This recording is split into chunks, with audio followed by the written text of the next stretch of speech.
겨울의 끝에서 62살의 한서진은 남편의 갑작스러운 죽음과 함께 모든 것을 잃었다. 남편의 사고 뒤에 남은 건 빚과 문 닫힌 집 그리고 자신뿐이었다.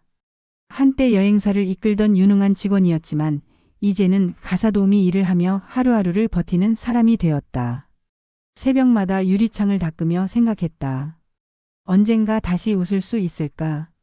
그렇게 겨울이 가고 서진은 새로운 집으로 출근하게 되었다.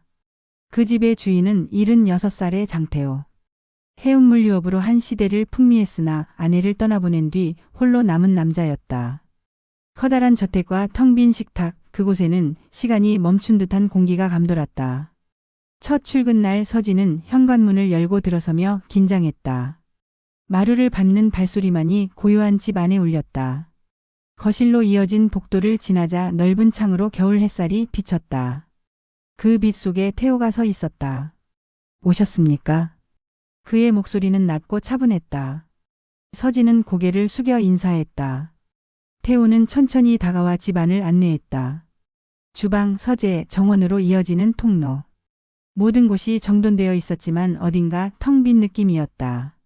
사람의 체온이 느껴지지 않는 집. 서진은 그 공허함이 낯설지 않았다. 자신의 삶도 그랬으니까.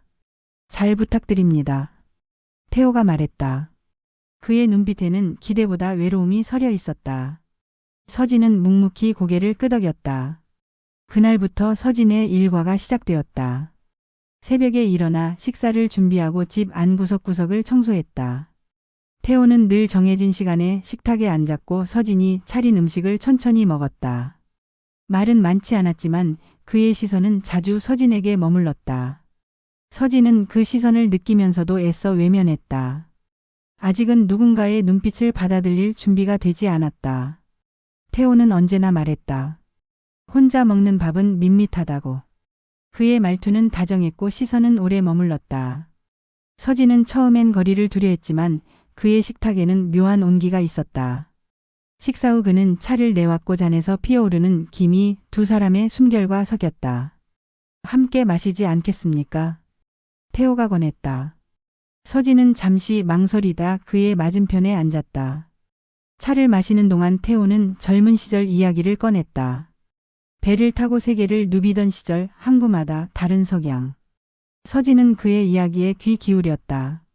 오랜만에 듣는 남자의 목소리는 낮고 안정적이었다. 어느 날 밤 폭우로 정전이 났다. 서진이 손전등을 찾아 헤매는데 태호가 나타났다. 그는 손전등 하나로 계단을 비추며 함께 오르자고 했다. 좁은 계단에서 두 사람의 어깨가 스쳤다. 태호가 먼저 손을 내밀었다. 위험합니다. 잡으세요.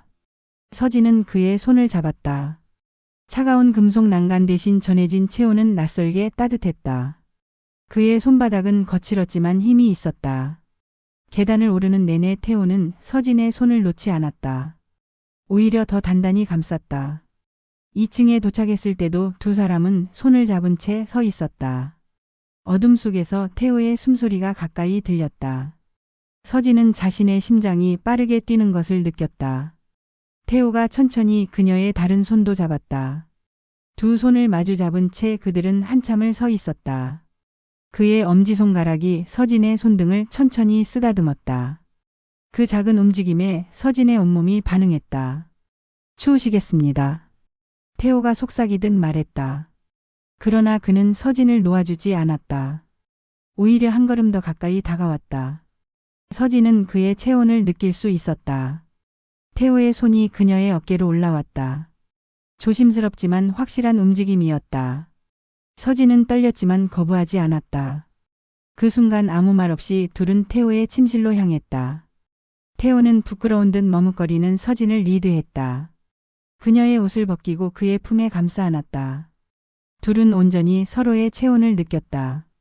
따뜻한 태호의 입술이 서진의 입술에 닿았다. 서진의 모든 세포가 깨어난 듯 둘은 서로의 안으로 들어왔다.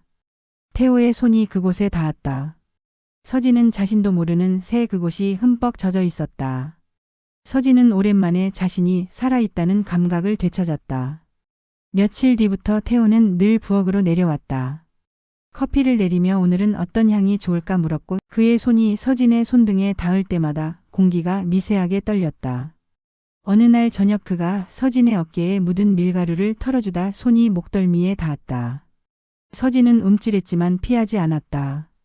태호의 손가락이 천천히 그녀의 턱선을 따라 내려왔고 두 사람의 시선이 마주쳤다. 늦은 오후 햇살이 거실을 비출 때 두 사람은 나란히 소파에 앉아 오래된 사진을 보았다. 그의 눈동자에는 외로움이 남아 있었고 서진은 그 눈 속에서 자신의 그림자를 보았다. 태호가 조심스럽게 그녀의 허리에 팔을 두르자 서진은 그의 어깨에 머리를 기댔다. 오랜 시간 잊고 있던 체온이 온몸으로 퍼졌다. 그날 밤 태호는 서진의 손을 이끌어 자신의 방으로 데려갔다. 침대 가장자리에 앉은 두 사람은 한참을 망설였다. 태호가 먼저 서진의 뺨을 어루만졌고 그녀는 눈을 감았다. 키스는 조심스러웠지만 곧 깊어졌다. 그의 손이 그녀의 등을 타고 내려갔고 서진은 또다시 여자로서의 자신을 느꼈다. 태호는 마음만큼이나 따뜻했다. 서진의 마음속 가득 그가 들어온 기분이었다. 황홀한 밤이었다. 시간이 지나며 그들의 관계는 이름을 갖게 되었다. 사람들은 늦은 사랑이라 불렀다. 태호는 밤마다 서진을 찾았다.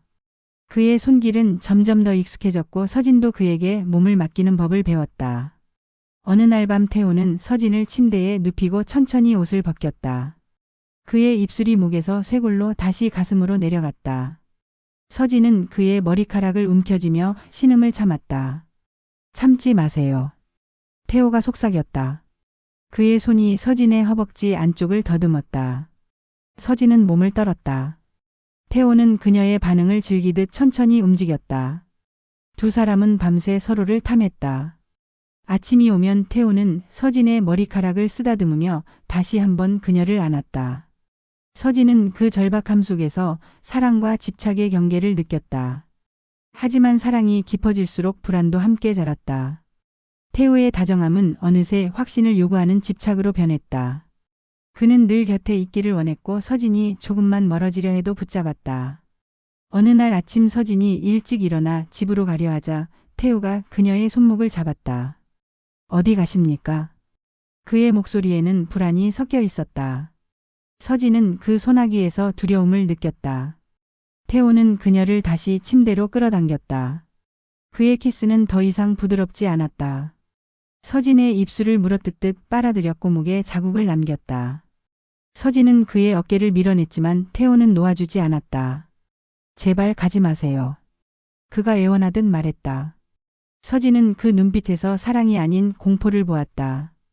혼자 남겨지는 것에 대한 두려움. 태호는 서진을 소유하고 싶어 했다. 그의 손이 그녀의 몸을 더욱 강하게 움켜쥐었다. 며칠 뒤 세차장에서 발견된 낯선 향수 냄새와 호텔 영수증 한 장이 모든 것을 바꿔놓았다. 서진이 그 영수증을 들고 태호를 마주했을 때 그는 변명하지 않았다. 다만 그녀의 손을 잡으려 했다. 서진은 뒤로 물러섰다. 왜요? 서진이 물었다. 태호는 대답 대신 고개를 떨어뜨렸다. 그의 눈을 마주친 순간 서진은 알았다. 사랑은 때로 위로보다 무거운 짐이 된다는 것을. 이별을 제안하던 날 두 사람은 한참 동안 아무 말도 하지 않았다. 마지막으로 마주 잡은 손에는 체온만 남았다. 시간이 흘러 서진은 다시 일어섰다. 보험 대리점에 재취업해 사람들의 이야기를 듣고 상담 봉사로 하루를 채웠다. 새로운 사람들과 웃고 가끔은 창가에 앉아 커피를 마시며 지난 날을 떠올렸다. 첫 출근 날 서진은 낯선 사무실 책상에 앉았다. 동료들이 반갑게 인사했고 서진은 어색하게 웃음을 돌려주었다. 오랜만에 느끼는 일상의 리듬. 전화를 받고 서류를 정리하고 고객을 만나는 평범한 하루. 그 평범함이 서진에게는 새로운 시작이었다. 점심시간 동료들과 식당에 앉아 밥을 먹으며 서진은 생각했다. 이렇게 누군가와 함께 식사를 하는 것만으로도 충분히 행복할 수 있다는 것을. 퇴근 후 봉사센터로 향했다. 그곳에서 서진은 홀로 사는 노인들의 상담을 맡았다. 그들의 외로움을 들어주고 때로는 함께 차를 마시며 옛 이야기를 나눴다. 어느 할머니가 말했다. 사람은 혼자 태어나지만 혼자 살 수는 없어요. 서진은 그 말에 고개를 끄덕였다. 태호와의 시간을 떠올렸다. 그 온기와 아픔, 사랑과 집착. 모든 것이 서진을 성장시켰다. 할머니의 주름진 손을 잡아주며 서진은 깨달았다. 자신도 누군가에게 온기를 줄 수 있는 사람이 되었다는 것을. 봄바람이 불어올 때마다 그는 여전히 태호의 손끝 온도를 기억했다. 처음 손을 잡았던 정전의 밤, 소파에서 나눴던 긴 포옹, 침실에서 느꼈던 뜨거운 숨결. 그 기억은 아프지 않았다. 오히려 따뜻했다. 서진은 이제 알았다. 그 순간들이 자신을 부서뜨린 것이 아니라 다시 세울 수 있는 힘을 준 것임을. 어느 날 서진은 공원 벤치에 앉아 있었다. 벚꽃이 흩날리고 아이들이 뛰어놀았다. 옆에 앉은 노부부가 손을 잡고 걸어가는 모습을 보았다. 서진은 미소 지었다. 사랑이란 결국 누군가를 만나 온기를 나누고 그 온기를 다시 세상으로 돌려주는 일이라는 것을 알게 되었기 때문이다. 그날 저녁 봉사센터에서 만난 한 할아버지가 서진에게 물었다. 혹시 다시 사랑할 생각은 없으십니까? 서진은 잠시 망설이다 대답했다. 글쎄요. 두렵지 않다면 거짓말이겠죠. 하지만 두려움 때문에 살아있는 것을 포기할 수는 없잖아요. 할아버지는 빙그레 웃었다. 그 웃음 속에서 서진은 위로를 받았다. 한서진은 이제 더 이상 누군가의 아내도 누군가의 의지처도 아니다. 그는 자신이 스스로를 지탱할 수 있는 사람임을 배웠다. 그리고 언젠가 다시 찾아올지도 모를 사랑을 두려워하지 않는다. 그 사랑이 짧아도 그 순간의 온기가 다시 삶을 피워낼 테니까. 저녁 무렵 서진은 집으로 돌아왔다. 작은 원룸이지만 이제는 자신만의 공간이었다. 창문을 열자 봄바람이 들어왔다. 서진은 차를 끓여 창가에 앉았다. 잔에서 피어오르는 김을 보며 생각했다. 겨울은 끝났고 봄이 왔다. 그리고 서진은 다시 살아있었다. 내일은 또 어떤 사람을 만날까? 어떤 이야기를 들을까? 서진은 그 기대감을 안고 차를 한 모금 마셨다. 따뜻했다.